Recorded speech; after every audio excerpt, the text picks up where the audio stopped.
फैसल बावड़ा साहब सेनेटर हमें ज्वाइन कर चुके हैं। फैसल साहब, अभी किरण नाज साहिबा भी आपसे कुछ ही देर पहले यही कह रही थी कि आपकी जो गुफ्तगू होती है यकीनी तौर पर जो आप उनके प्रोग्राम में भी करते हैं, बारहा हमसे भी बात करते हुए कह रहे होते हैं, बहुत दूरस होती है, इसके नताइज हम देखते हैं।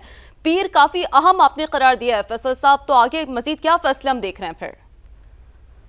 जी आपका देखिए जी, ये इब्तदा है, इसमें 9 मई का केस इन्वॉल्व, अभी तक उसकी ट्रायल चल रही है, तो बहुत अजाब जैसी चीज है बानी के लिए, तहरीक इंसाफ के लोगों के लिए, जो साइड में हो गए हैं उनके लिए, अतर मिनना टाइप लोग जिन्हें कुर्सी का नाजायज फायदा उठा के विकेट के 10 तरफ खेला गया है।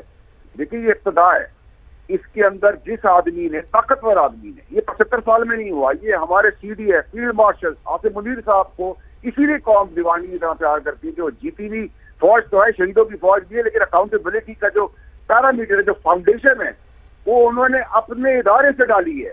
तो जो आज तक हमें शिकायत होती थी, हम बात करते थे कि सियासतदान होता है, गरीब होता है, लेकिन इनका कुछ नहीं होता, वो बुनियाद हो गई और इसका पैरामीटर अब बहुत आगे तक जाएगा। मैं आपको कह रहा था कि पाकिस्तान में 1 इंच की गुंजाइश ही नहीं आएगी। मैं आपको कह रहा था सजाए मौत के ना होगी तो 14 साल होगी मिनिमम। ये एक केस है, अभी मजीद केसेस बाकी हैं, कुछ केसेस बानी के 9 मई के अलावा भी हैं, उनका भी रिटन ऑन द वॉल है।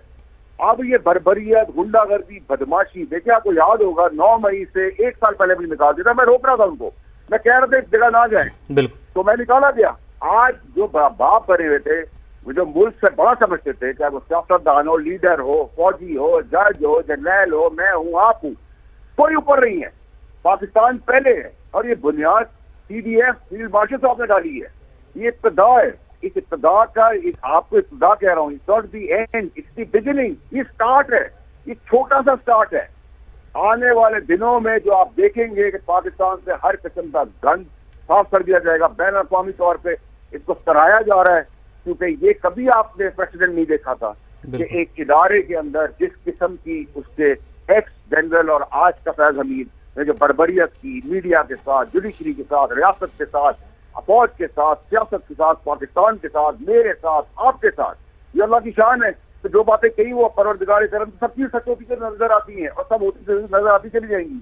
अब बदमाशी का एलिमेंट, गुंडागर्दी का एलिमेंट, पाकिस्तान से जलाओ गिराओ मार धार का एलिमेंट किसी के लिए भी, सभी PTI सारी पॉलिटिकल पार्टी पूरे पाकिस्तान के लिए, इसको अकाउंट फॉर और इग्नोर नहीं किया जाएगा। ठीक है फैसल साहब जी, आपने समा से ही बात करते, यहाँ पर हमसे ही बात करते हुए कहा था कि अगला हफ्ता और पीर के दिन से सबको नजर आ जाएगा क्या होने जा रहा है। आगे कुछ आप बता सकते हैं, गाइड कर सकते हैं कि आने वाला वक्त क्या खबरें ला रहा है हमारे लिए? आने वाला वक्त, आने वाला सूरज जो पाकिस्तान के लिए चढ़ रहा है, वो पाकिस्तान के लिए इंसाफ, जस्टिस सिस्टम, पाकिस्तान के लिए प्रॉस्पेरिटी, पाकिस्तान के लिए प्रोग्रेसिव, नेशनल इंटरनेशनली, और ये जो अकाउंटेबिलिटी है, इसका तसलसल आप देखेंगे 9 मई जैसे वाकयात के अंदर। There's no two way about it, loud and clear है। जो लफ्ज अल्लाह की मेहरबानी से मैंने इस्तेमाल किए हैं, वो आपको वैसे ही उससे ज्यादा शिद्दत से नजर आएंगे। ये बड़ा इंपॉर्टेंट था पाकिस्तान की तरक्की के लिए कि इस मुल्क के अंदर इंसाफ नहीं था। आज उसकी बुनियाद पाकिस्तान के सलार ने रख दी। जी बावड़ा साहब, सियासी करियर पर आप क्या देख रहे हैं PTI का, बिलखुसूस अगर हम बात करें, और कितना बड़ा, कितना डोमिनेंट मैसेज है ये तमाम सियासी जमातों के लिए, बिलखुसूस ये जो प्रेसिडेंट सेट हुआ इस वाक़े के बाद? PTI के लिए तो बहुत परेशानियां, तकलीफें, बानी के लिए बहुत परेशानियां और तकलीफें शिद्दत की सामने रिटन ऑन द वॉल है। जब वो अपने बंदे की इन्वॉल्वमेंट नहीं छोड़ेंगे, तो वो जब इन्वॉल्वमेंट आएगी, वो पुष्पनाई PTI के दौर में हुई, इमरान खान साहब के दौर में हुई, हमारे दौर में थी, मैं वजीर था, और ये बर्बरियत, बदमाशी, गुंडागर्दी जो थी, उसकी जब लिंकेजेस, शाखें निकलेंगी, तो एविडेंसेस जब सामने में क्या है, एविडेंसेस PTI के अपने लोग जो 9 महीने इन्वॉल्व थे उन्होंने भी दे दिए हैं। तो बचा क्या है? अरशद शरीफ का केस है, मुराद सईद का पकड़ा जाना बहुत जरूरी है।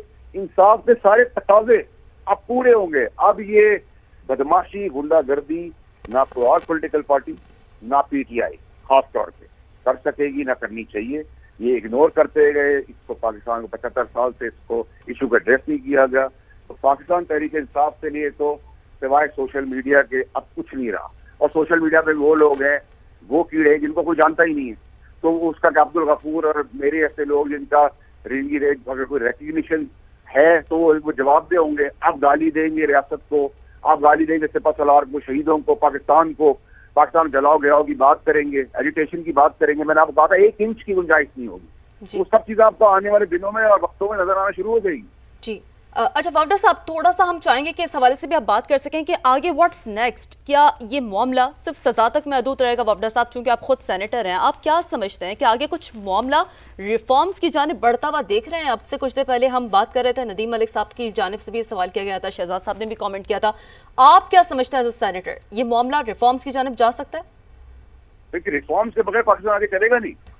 یہ جو ریفارمز ہیں جن کو آپ ترمیموں میں بھی آپ کہہ رہے ہیں امینڈمنٹس ہو رہی ہیں, یہ سلسلہ ضروری ہے, یہ رکے گا نہیں. اب 28 بھی آنی ہے, 29 بھی آنی ہے. ہیل حجت 0.1% بھی نیگلیجنس اگنورنس نہیں ہوگی اب اس کے اندر. Let's be very clear about it. اب پاکستان کے لیے سب سے بڑا چیلنج جو تھا وہ پاکستان کے اندر جو دشمنی کرے. باہر کو تو 10 گنا بڑی فوج کو مار گرایا انہوں نے ہماری پاکستانی فوج میں, ہماری فوج نے, ہماری ایئر فورس نے جہاز پٹاخوں کی طرح گرائے. لیکن جو اندر سے تکلیف تھی, جو اندر سے بنیادیں کھا رہے تھے اور کھاتے چلے آ رہے تھے, ان میں سے کسی کو نہیں چھوڑا جائے گا. صرف تحریک انصاف کے لیے نہیں, ایوری ون, ہر پولیٹیکل پارٹی, ہر لیڈر, ہر آدمی, ہر صرف آدمی, نہ جج, نہ جنرل, نہ پولیس والا, نہ کاروباری, نہ سیاستدان, نہ کوئی میڈیا کا, کوئی بھی آدمی, میں مثال دے رہا ہوں, اکراس دا بورڈ اکاؤنٹیبلٹی روتھلیس ہو. فیصل صاحب, آپ نے بھی جو ہے بیچ میں ملاقاتوں کے لیے بھی کوشش کی, معاملات کو کول ڈاؤن کرنے کی بھی کوشش کی. اب ہم یہ سمجھ لیں کہ بات اب اس سے آگے بڑھ چکی ہے, اب پوائنٹ آف نو ریٹرن سے بھی اب آگے جا چکے ہیں ہم. اس میں کوئی دو رائے نہیں. ہم نے اپنی کوشش کی, کرائی, لیکن ہمیں بھی سکھی پائی ہم نے بھی دی. اور اس جگہ سے میں ان کو کئی سالوں سے روک رہا تھا, اور خاص طور پر 9 مئی سے پہلے جس بے دردی سے مجھے نکالا گیا پارٹی سے. بالکل, تو اللہ کی مہربانی, اللہ کی شان ہے. اور یہی فیض امید میں جہاں پورے ملک کو نقصان پہنچایا, وہاں میں نے بھی بہت نقصان اٹھایا. اللہ کی مہربانی ہے. اسی طرح میں نے آپ سے کہا نا کہ جو سمجھتا ہے کہ میں ریزائن کر کے سائڈ پہ ہو گیا ہوں یا میں ویسے خاموش ہوں, جو اپنی کرسیوں میں بیٹھے تھے, سب کو کھینچا جائے گا اس کٹہرے کے اندر. لیکن اس کے باوجود بھی فیصل صاحب آپ کوششیں کرتے رہے, پارٹی سے نکالے جانے کا جو آپ نے ذکر کیا, اس کے بعد بھی آپ کوششیں کرتے رہے کہ کسی طریقے سے ملک کا نقصان جو ہے اس کو روکا جائے, ان تمام لوگوں کو روکا جائے. تو اب وہ کوششیں بھی ختم آپ کی طرف سے؟ بالکل, جس میں there is no doubt about it, اس میں کوئی کوشچن ہی نہیں ہے. میں تو اب پاکستان کے اندر جو بنیاد ڈل گئی ہے اس بنیاد کے ساتھ پہلے بھی کھڑا تھا, آج بھی کھڑا ہوں, کل بھی کھڑا رہوں گا. اور امید کرتا ہوں کہ اس کے بعد پاکستان کے اندر سے اس ڈسیزن کے آنے کے بعد 33% ایشوز تو ویسے ہی ڈائی ڈاؤن کر دیں گے. 33% آگے سزاؤں کے جو ہیں وہ سمجھ آ جائیں گے. جو بڑے بڑے بت ہیں جب ان کو گرایا جائے گا تو وہ بھی آپ کو نظر آ جائے گا. اس میں جنہوں نے اپنے قلم سے نقصان پہنچایا ملک کو, ان کی اکاؤنٹیبلٹی کلیئر اینڈ لاؤڈ ہے. کوئی نام لے کے بات نہیں کرتا, میں تو ہر چیز نام لے کے بات کرتا ہوں. اللہ کی مہربانی, میں کسی کی بات نہیں ڈرتا. میں نے آپ کو پہلے کہا تھا اور آپ سب سے میں نے سیکھا ہے.